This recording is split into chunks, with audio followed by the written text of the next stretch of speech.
All right, record light is on. This is when everybody gets really, really nervous. How you feeling over there, Marcus? You all right? You okay? I'm pretty good, You're thanks. okay. All right, good.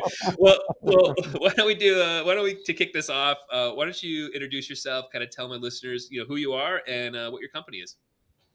So my name is Markus Kypreos. I'm the owner and founder of Blackland Distillery, which is located in Fort Worth, Texas. We are a grain to glass distillery that makes vodka, gin, bourbon, rye, and then we also make a Texas pecan brown sugar bourbon. So that's essentially our lineup. That sounds very tasty. As we're recording this on a Friday, but it's in the afternoon. But man, I could use a drink here in probably a little bit. I gave you a little insight as to why I probably need a drink in a little bit, but we won't get into that. So so kind of tell my listeners a little bit about where is the starting point for this? Like, how did you get into this? Talk to me a little bit about kind of the background of the distillery. I always like to meet other distillers because distilling is not a major at college. So everyone in the distilling world comes from different backgrounds, Yeah. right? Hmm. And it makes a lot more sense for brewers because you can home brew.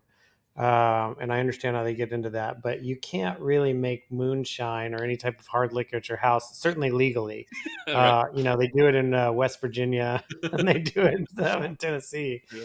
but it's always interesting. So for me, it was that I was actually a lawyer for 15 years. I was a trial attorney, but at night I went to culinary school because I just love food. Hmm. And then after I graduated, I got into wine.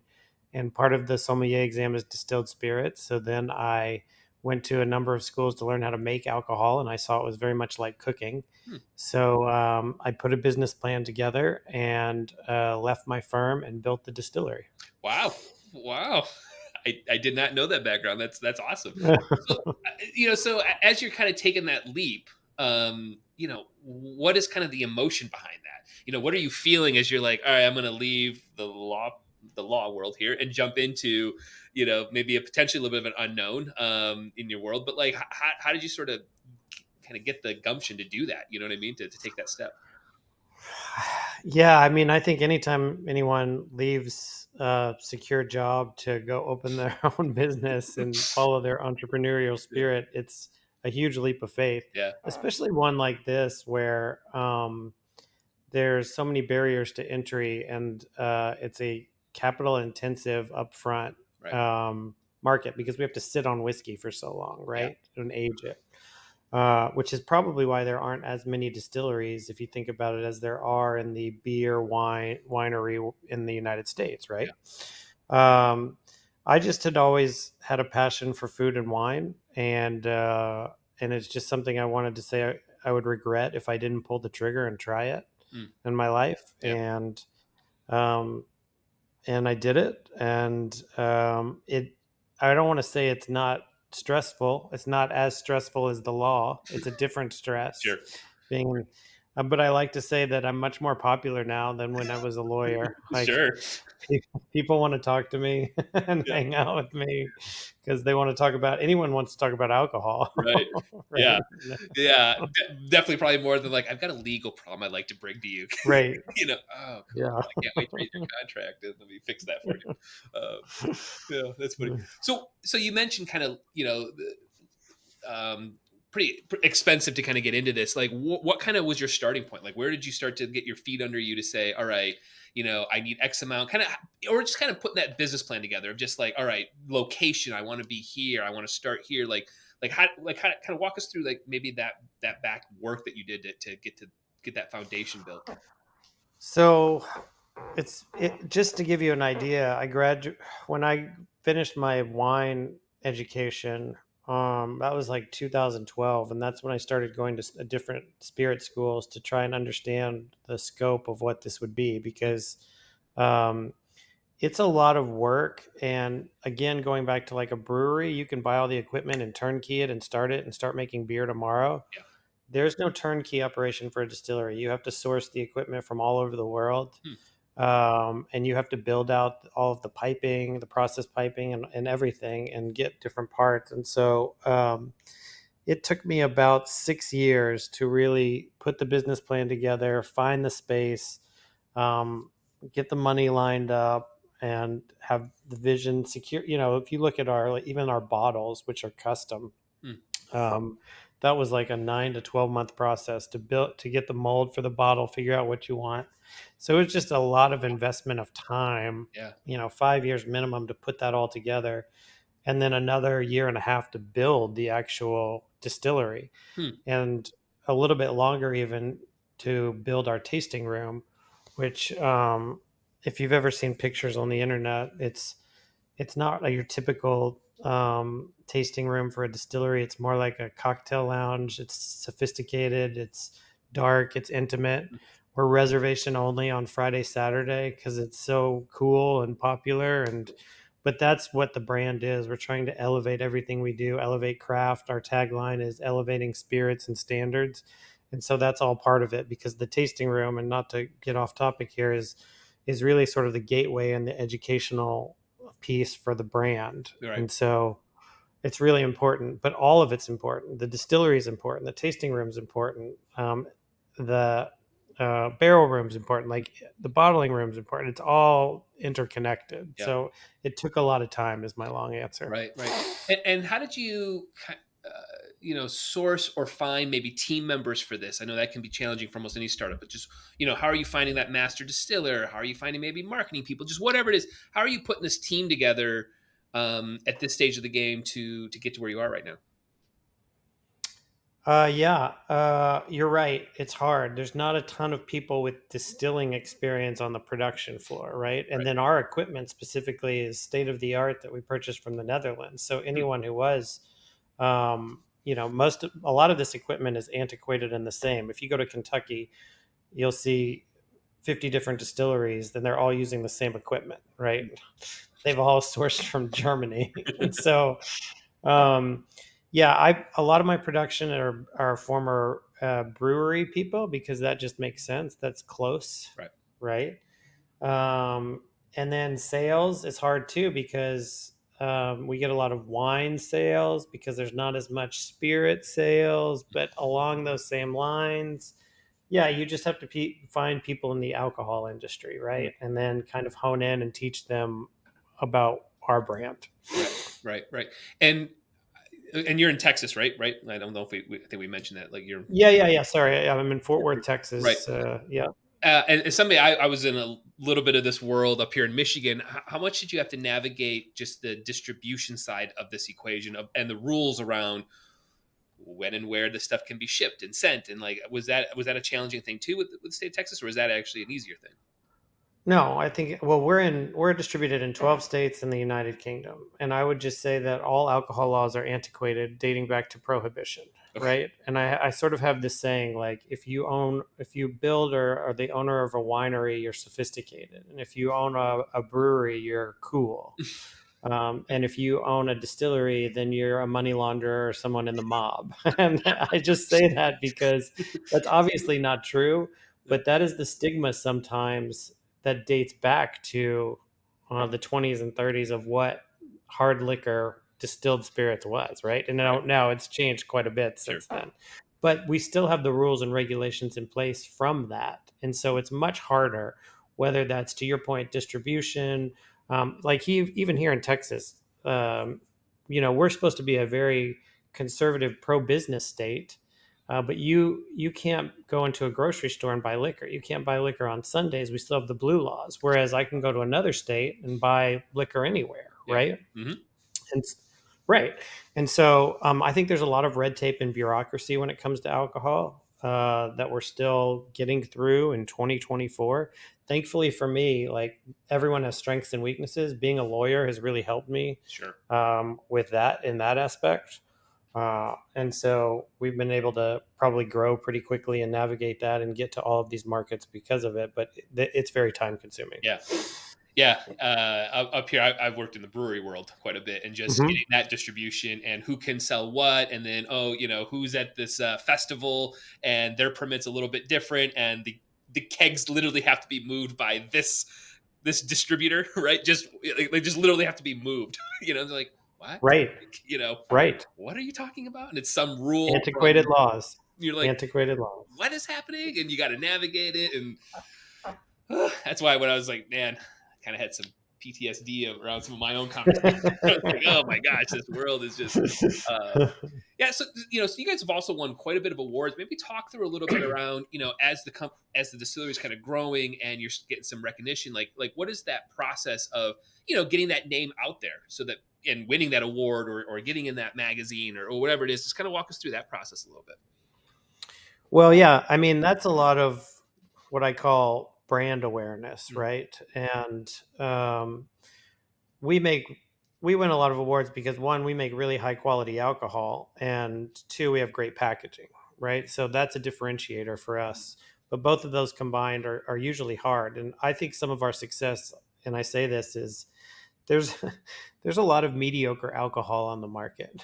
And so the baseline, I think, for you to do great things is not that bad if you're putting out is not that difficult if you're putting out really great alcohol, yeah. right?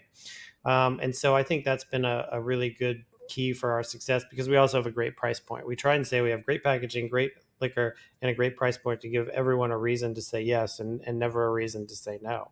Yeah.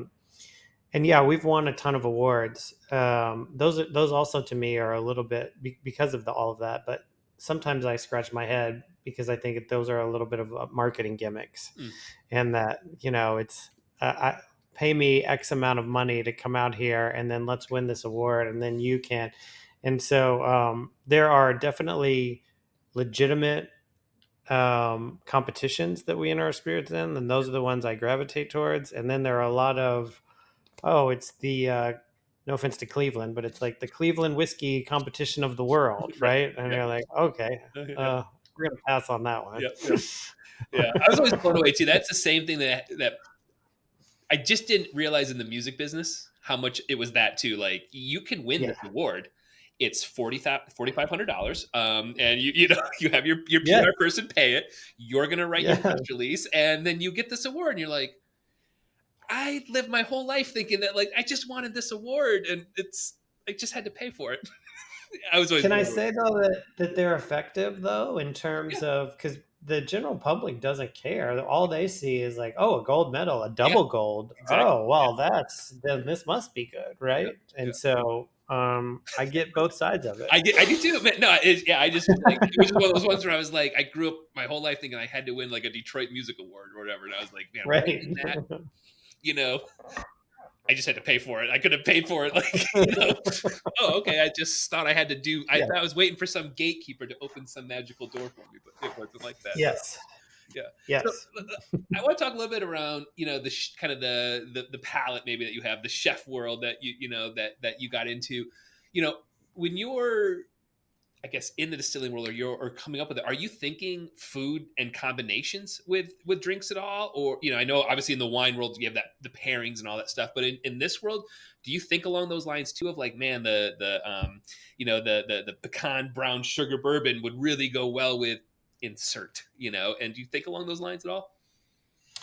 Yeah, I think you have to for a couple of reasons. One, we approach everything from a culinary perspective here because you're cooking grain and then you're filtering and you're imparting flavor on it, right? So Yeah. the flavor is really what's in the bottle is the most important thing.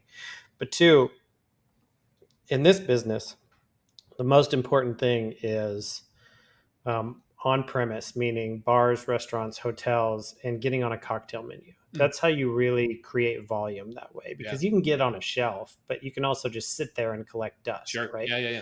So you want to have great cocktails and you want to be on the cocktail menu.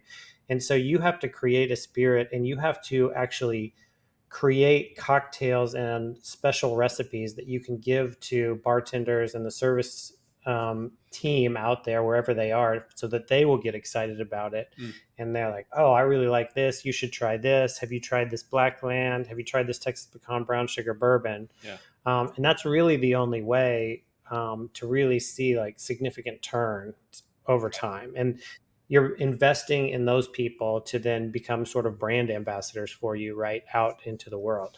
So yes, we think about it a lot. If you come to our tasting room, we change it quarterly just based on seasonality and freshness. Mm, I incentivize my tasting room staff for new cocktails, and then we take those cocktails out into the world and we push them. Because the other thing is, a lot of people want to be given recipes, and they want to be given the ideas. They don't want to have to present a spirit to them and they go, what am I supposed to do with this? Right, right, Right. right.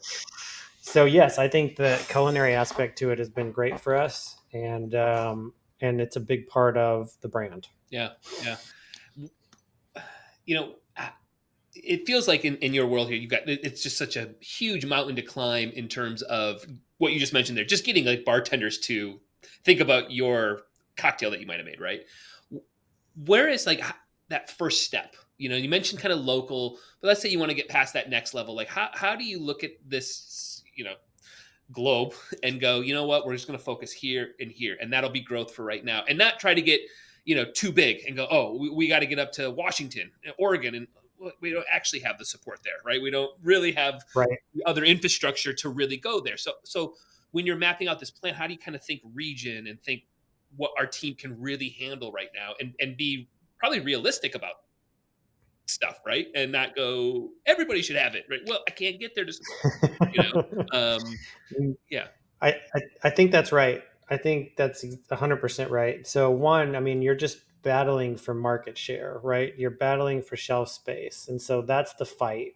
And it's much easier to get on a retail shelf like a liquor store or grocery store because they make money by buying and selling, right? Whereas on premise, on the bars and restaurants and hotels, your shelf space is much more limited, and yeah. it's a much harder, more competitive fight.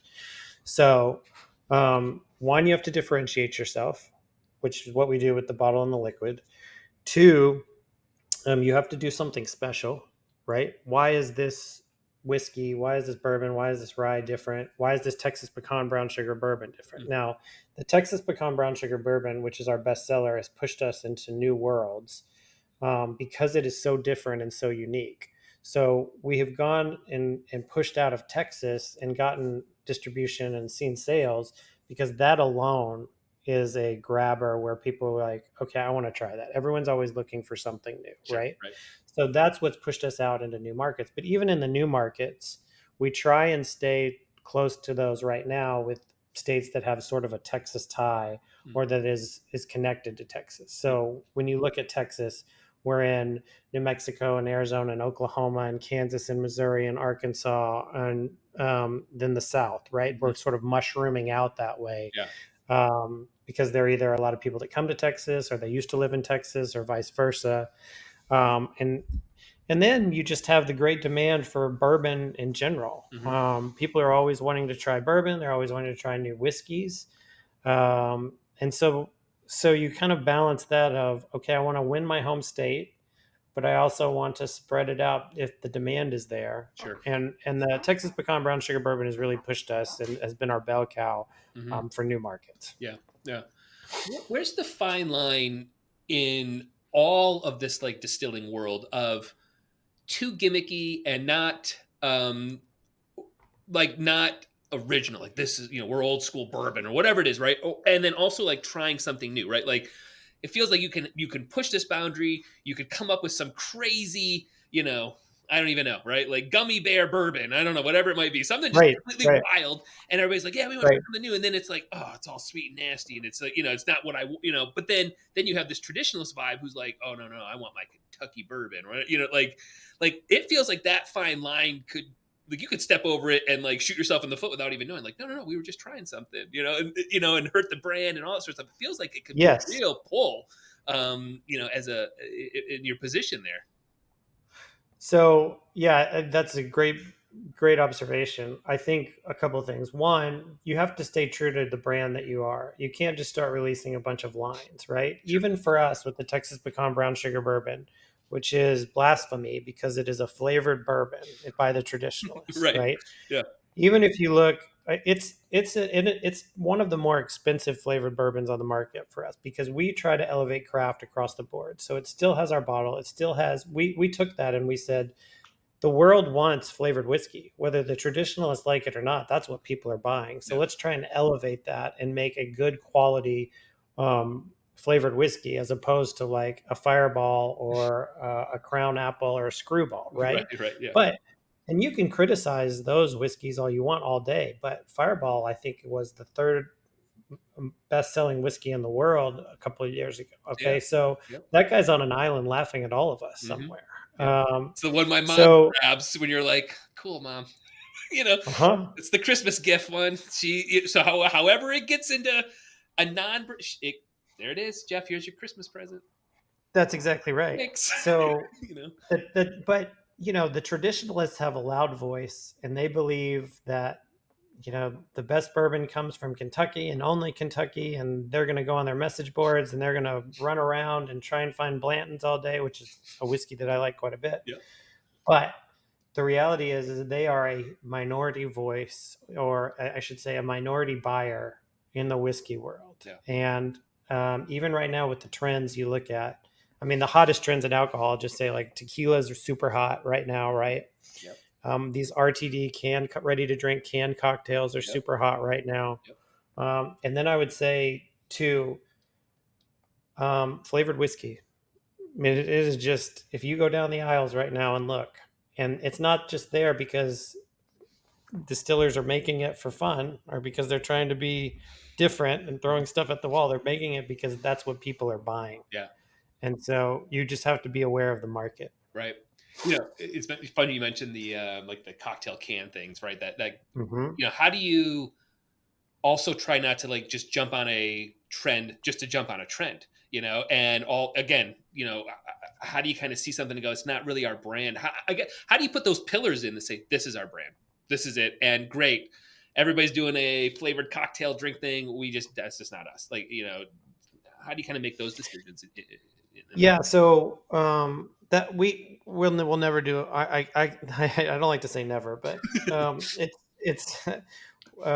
it's just not something that is consistent with what we're trying to create and the brand we're trying to make for like a ready to drink cocktail, right? Right. People ask me all the time, will you ever do tequila? I won't, because tequila has to be made in Mexico in the specific region, Jalisco, and I'm not going to rely on a third party for my spirit if one day something bad happens, Sure. right? But the other part about trends are, okay, that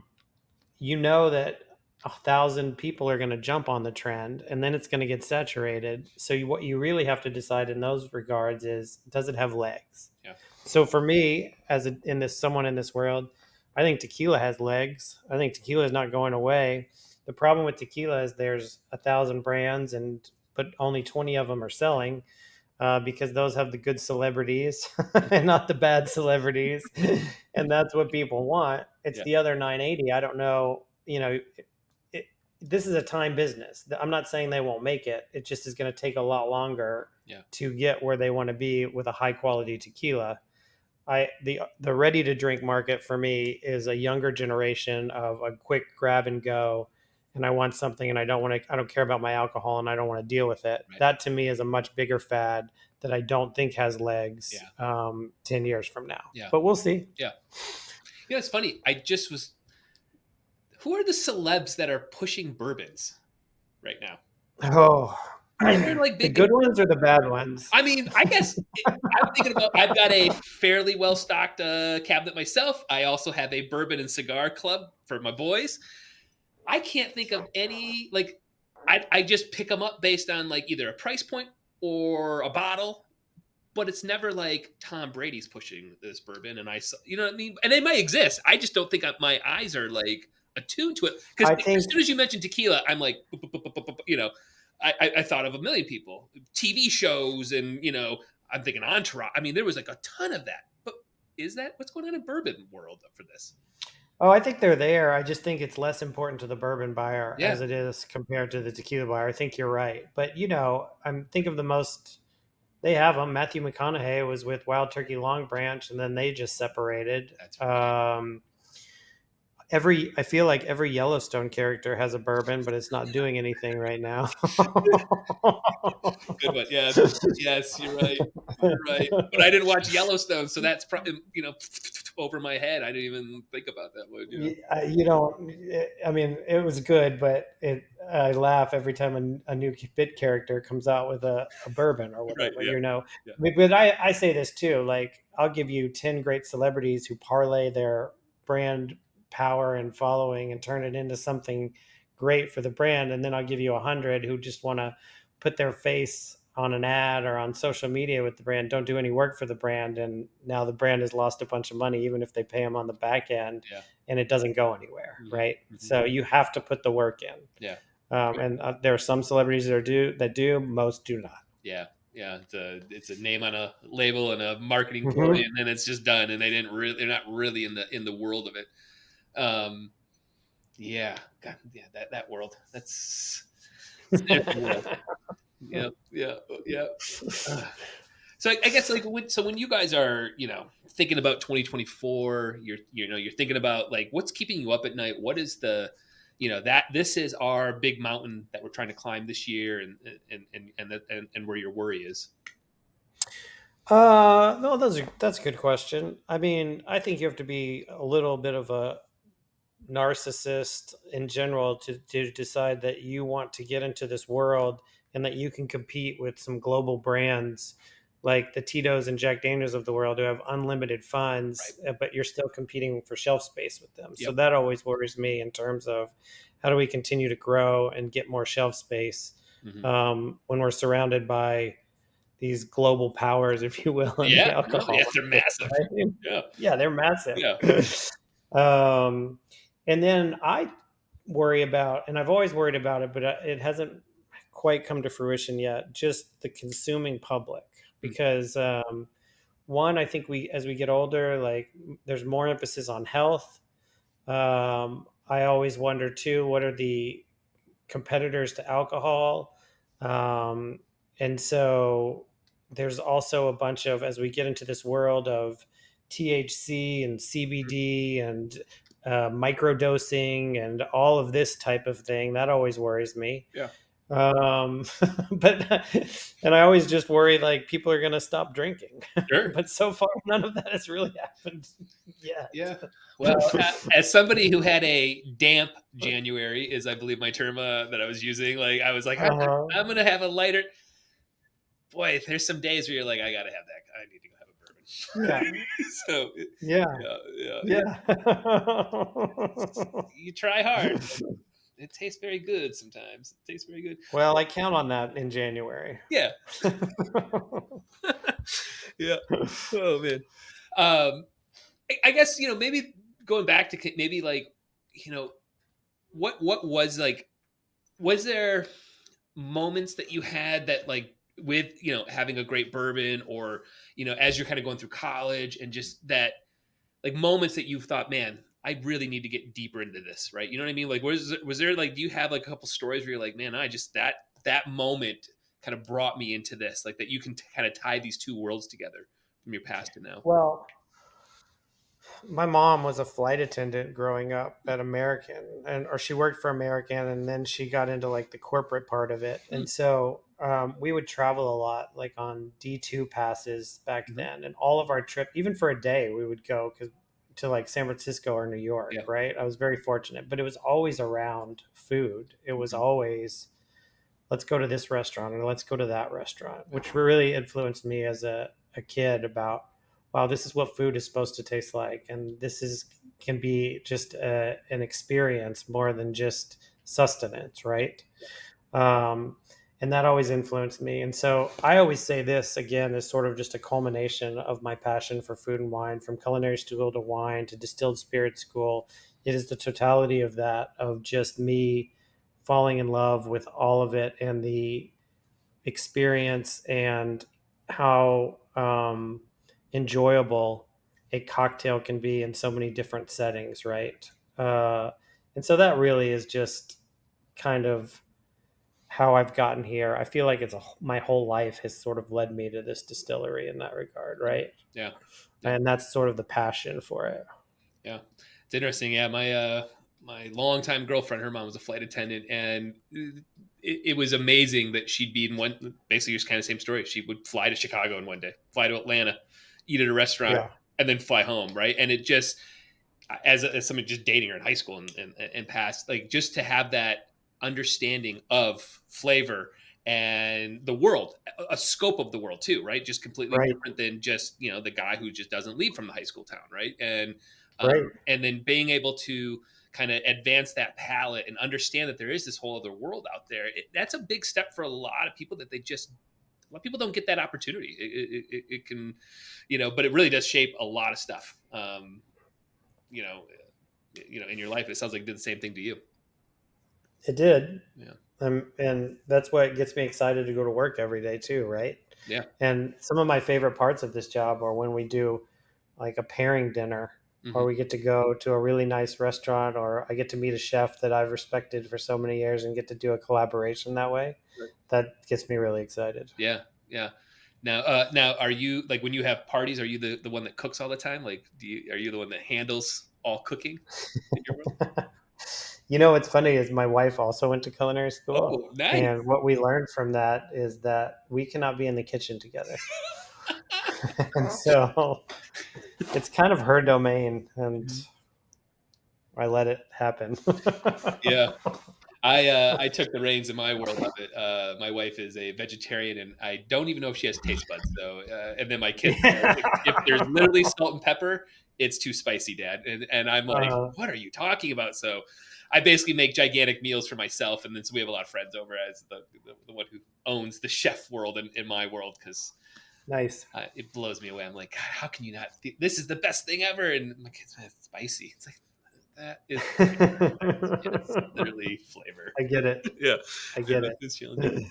Um, well, yeah. So I guess walk me through maybe what are kind of big goals for this year. Like where do you guys kind of see like, hey, we're trying to hit these milestones this year. What's the big things on the plate? So yeah, a couple things. We're always trying to grow our reach. Really, this year it's sort of a refocus on our number one market of Texas, even though we're in all of these other states, and we'll still continue to push and support those states. But it's such a big driver for us because whatever you think about Texas, love or hate Texas, Texas has a stigma to it. And so the great thing about Texas outside and really here is everyone supports Texas. And so it's just sort of our base, and we spend a lot of time on that. Hmm. Um, and then we always listen if, we have e-commerce now, which is really exciting. We just launched it in November that hits about 42 states, and that's done really well. And from that, we can see like, oh, where's the interest? I say that, for instance, because by far our number one market outside of Texas on e-commerce right now is Ohio. We haven't figured out why. We Yeah, haven't figured out like what the draw I would have is. even thought of that. I have no idea. Yeah. Yeah, Interesting. I don't know why I made that Cleveland joke earlier, Oh but no, I'll edit it out.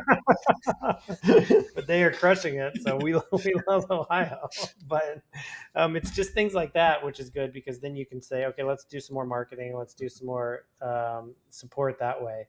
And the other thing is we try and release something new and something different, and we use our tasting room for that, just to sort of get a feel as a lab. But next month we're releasing something called Texpresso whiskey, which is Hmm. actually our Texas pecan brown sugar bourbon mixed with coffee. Oh, interesting. It's almost like an espresso martini in a bottle, Oh, and it's crushed it in the tasting room. Everybody loves it, so we scaled it. We have the bottle, and then that'll be coming out next month. So we're excited about that too. that's nice. That's nice.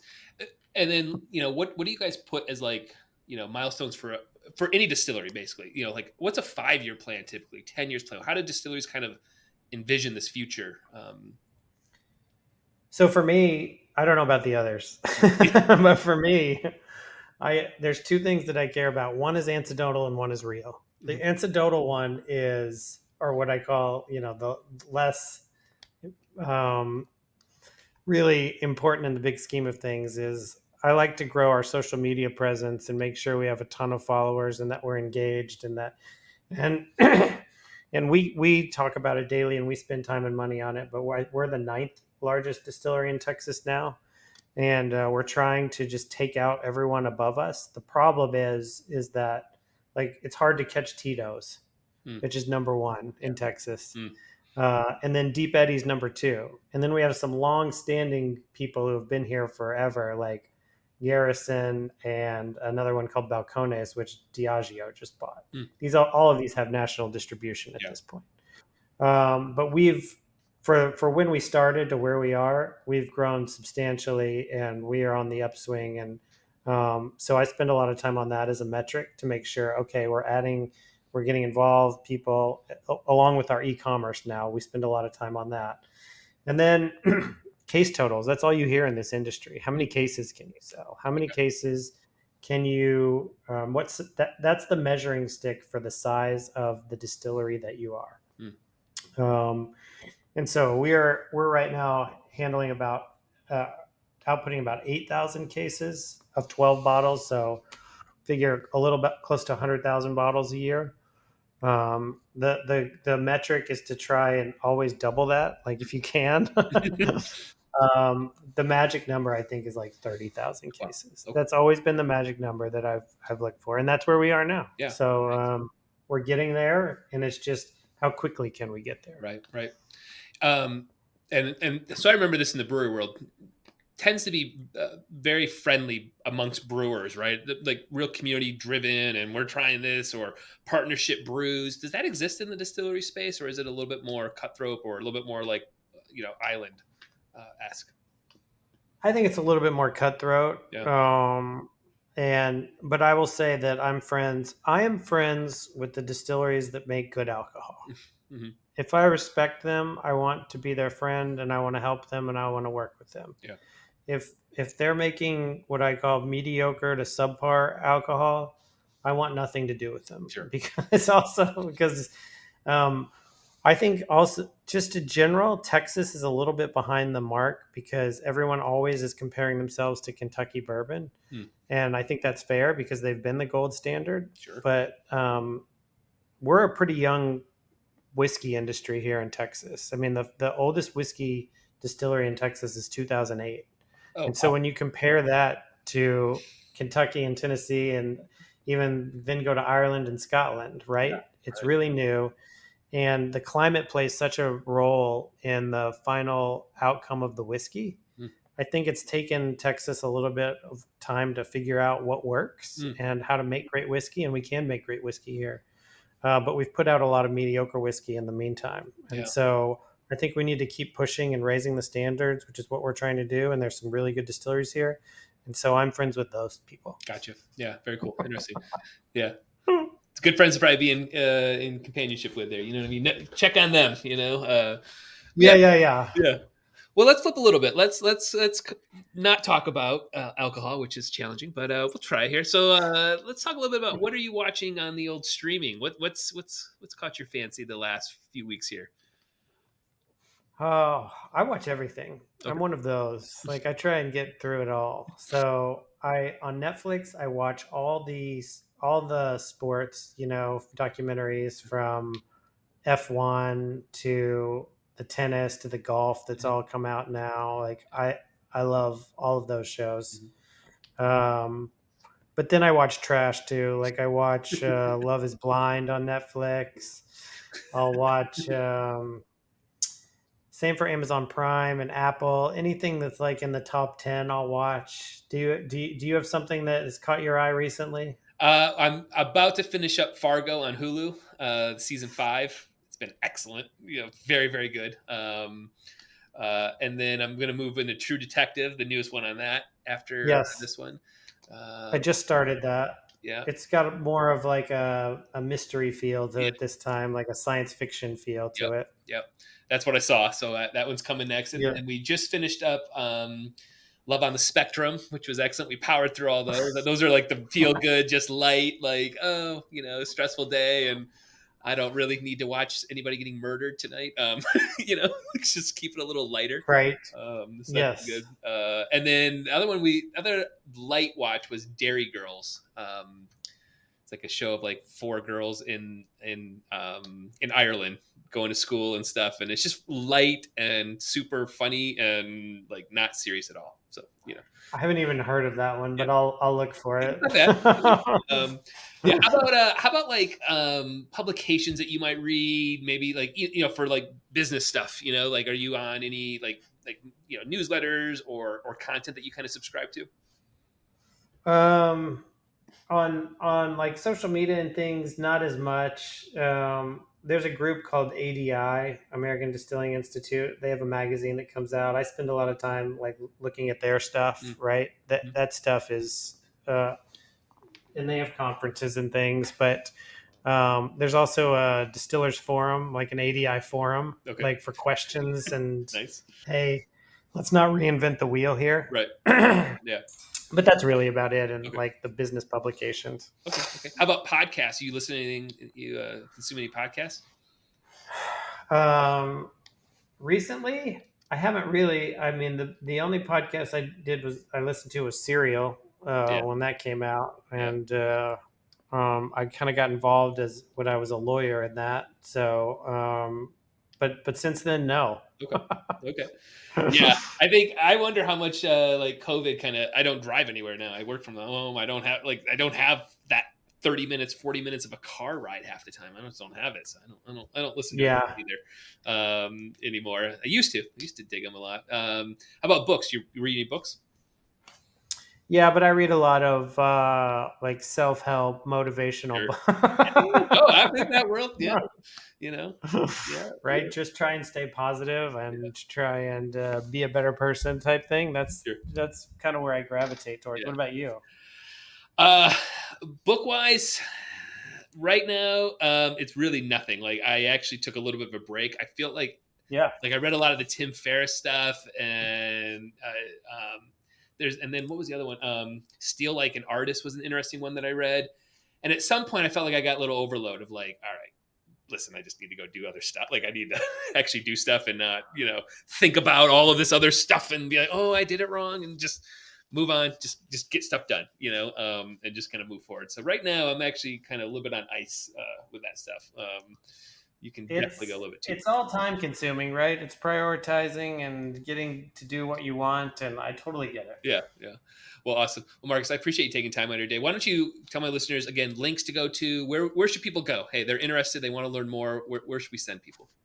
Well, you can always go to our website, which is blacklandfw.com. So Okay. Fort Worth, blacklandfw.com. And then we also have our Instagram page is our best social media, which is Blackland Distillery. And everything funnels actually back to the website so you can see it. But we have a great website. You can see kind of not just the spirits that we make, but you can get a good idea into the tasting room, and we have some videos about it. It's cool. It's worth checking out. Very cool. Very cool. One thing just popped in my mind here.